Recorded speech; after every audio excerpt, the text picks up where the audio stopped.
Top 15 Depressing Jobs. Sometimes a person gets lucky and finds the perfect job. Unfortunately, some of those jobs come with serious mental side effects. High stress, long hours, and emotional pressure can all contribute to occasional bouts of depression for employees in these professions. Lots of these jobs come with a lot of responsibility but very little control. If your career is in the top 15 and you've been feeling blue, it might not hurt to seek counseling from a licensed professional. Number 1. Artists. It's not easy building a career as an artist, not just the ones who paint, but also the ones who write, sing, dance, or try to make a living in some other offbeat way. Not only are the markets hard to break into, but it can take a long time to work up the ladder. Most artists are looking at years of being told no, and may never achieve the goal they set out with. Furthermore, studies have shown people who are more creatively inclined are also more susceptible to mental health disorders. According to Billboard, 70% of musicians say they suffered from anxiety or depression. Daily Mail found that artists are 4 times more likely to commit suicide, with males being 2 times more likely than females. Number 2. Teachers. Imagine being surrounded daily by a bunch of kids, some of whom want to learn, but some of whom are there simply to cause trouble. To top of it off, there's the added pressure of parents feeling the need to put their 2 cents in, because little Johnny is an angel at home, there's no reason he should be getting such low grades, and it must be the teacher's fault. Every day, hundreds of young ones are foisted onto a relatively low ratio of teachers, who are expected to maintain them all, at a pretty considerably poor pay. The journal Social Psychiatry and Psychiatric Epistemology published a report that showed the depression rate in the education industry is 10.45%. While teachers have the lowest suicide rates, it's easy for them to get burned out and depressed with all the red tape that comes with the profession. Number 3. Administrative staff. This is a great example of employees with very little control and a whole lot of responsibility. Support staff, like secretaries, receptionists, and administrative assistants, are expected to keep everything running smoothly for the guy on top. There's only so much they can do, however, and they often don't get the respect and thanks they deserve. While they're making things easier for everyone else is making things harder on them. Baltimore Sun reported on a study from Johns Hopkins School of Public Medicine. It found that administrative staff, secretaries, in particular, were more likely to use mental health services, and they had higher use of anti-anxiety medication. The Bureau of Labor did a study as well and found that 3.5% of administrative staff commit suicide. Number 4. Financial advisors and accountants. Dealing with one's own money is stressful enough. These people are in charge of billions of dollars for hundreds of clients. If the market over which they have no control crashes, they tend to be the first ones to get blamed for all that lost money. All they can do is advise, and if their suggestion doesn't work out so well, they may find themselves losing a client worth an amount of money most of us can only dream of. According to Economia, a third of accounts, 30.4%, suffer from poor mental health, with 71.4% admitting that depression or anxiety impacted their work life. Number 5. Maintenance workers. Although it might seem like this would be a fairly enjoyable job, you get to work at your own pace and have relatively little dealings with the public, studies show it to be quite the opposite. Schedules are rarely set in stone. These employees are only called when something goes wrong, and are often blamed for it. To top it off, much of their time is spent cleaning up other people's messes. Most people don't even like to clean up their messes. A report by Stu found that maintenance workers have a 7.3% risk of depression, which is slightly higher than that of the average wage earner. They're also at risk of exposing themselves to various neurological contaminants. Number 6. Servers. The average food industry job does not pay well. Servers make several dollars below minimum wage and are expected to make up the difference with tips, but tips are not always forthcoming. Behind the scenes, cooks fare better as far as hourly pay is concerned, but very rarely get recognition for their efforts. Both jobs require a lot of running around, physical exertion, and pandering to the needs of others who are often rude or ungrateful. Customers can get very ugly very quickly when their food isn't perfect, and it can be incredibly stressful to provide excellent service to someone who walked in the door convinced the service was going to be below par. According to a 2015 by the Substance Abuse and Mental Health Service Administration, the restaurant industry ranks the highest for illicit drug use and third highest for heavy alcohol consumption. The American Journal of Epidemiology also found that tipped workers are at a greater risk for depression, insomnia, and stress compared to non-tipped workers. Number 7. Nursing home and childcare workers. These guys are looking out for people who can't look out for themselves. From changing diapers to spoon feeding, it's a lot of work to put into someone who doesn't have much to offer back. This is a job with little appreciation, as most of the people being cared for, young or old, are often not capable of providing recognition for a job well done or even of clearly voicing their needs. Harvard decided to look into the mental health of those working in long-term care facilities and found that 26% suffered from depressive symptoms, over 1 in 4. Depression was most common in those who earned a low wage.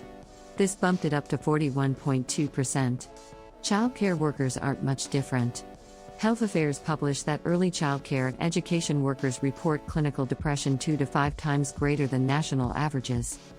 Number 8. Social workers. It takes a brave soul to take on a system built around dysfunctional families and abused or neglected children. Every day brings a new set of challenges and horrors, from drunken fathers to battered mothers to kids who haven't eaten in 3 days, all living in roach-infested living spaces. And to top it off, many of these families are not pleased with the state's intrusion. Perhaps the hardest part of the job is knowing when to stop, how to leave work at work, how not to give away too much of the self. It's a job that burns employees out pretty quickly and certainly doesn't pay well enough. A study in North Carolina by Darcy Siebert found 19% of the social workers surveyed had depression. Another one in England discovered upwards of 15 to 16%, which is 3 times the rate of the general population. Number 9. Salespeople. Perhaps the hardest part of sales is that it generally doesn't come with a steady paycheck. Salesmen are subject to the whims of the market and consumer. Their pay is generally based strictly on commission, which takes away any kind of financial stability. Everyone hates a pushy salesperson, but they're trying to make a mortgage payment just like everyone else. Handling rude customers certainly aren't going to make anyone's day better. While it may not sound rough, 67% of sales agents reported experiencing burnout, which is closely linked to anxiety and depression, according to Thrive Global. Couple that with the fact that 74% feel like their profession is a 24/7 job, which means that there's no escape from the stress. Number 10. Doctors and nurses. It's no wonder these workers have a hard time. Doctors and nurses have to take care of sick and dying patients daily. Sometimes there's nothing they can do about it, but sometimes, they have to admit they went about it the wrong way.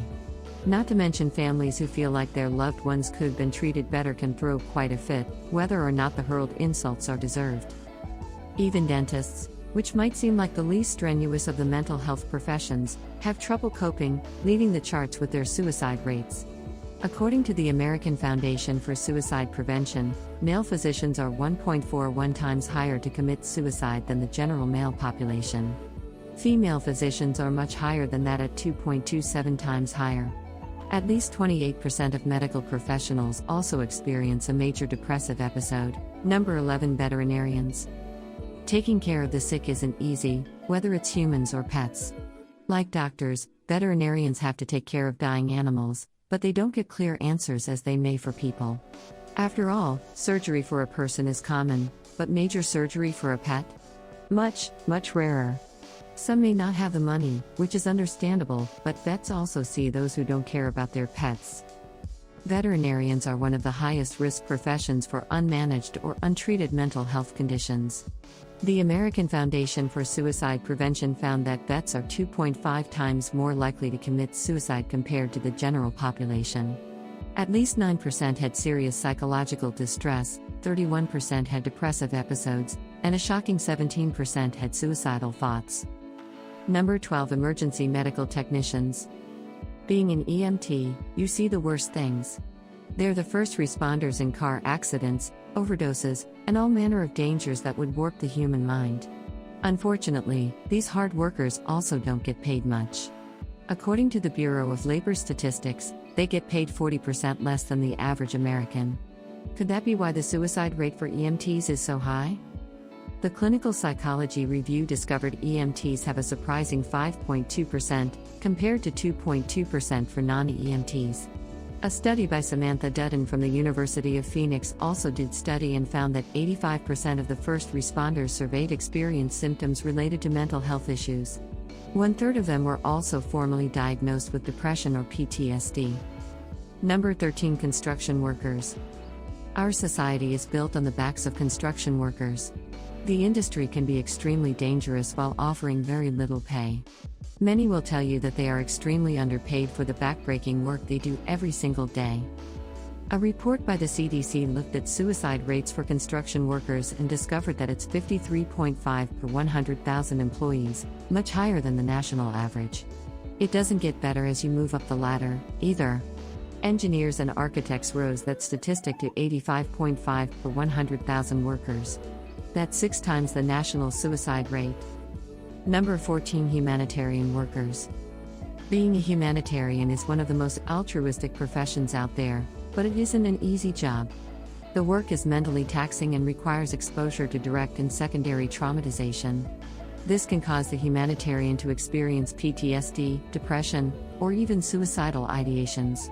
Even worse, providing help to these individuals can be very difficult. Who helps the helpers? A study in the European Journal of Psychotraumatology found that 30% of the Red Cross nurses from China who helped during the Wenchuan earthquake experienced PTSD. The same study found that 68% of Ugandan national staff were at high risk for depression while 58% were at high risk in Sri Lanka. The anxiety rates were much the same. Number 15. Lawyer. Becoming an attorney is extremely difficult, and being one can be even harder. Lawyers spend a lot of hours poring over documents, meaning they may not get much sleep. Depending on their field, they may see the worst humanity has to offer, and some have to defend them. No matter what way you look at it, being an attorney is one of the toughest jobs out there. ABA Journal published that attorneys are 3.6 times as likely to be depressed as those with other jobs.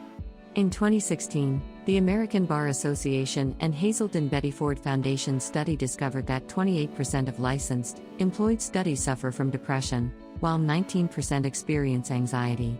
Another 21% stated they were problem drinkers.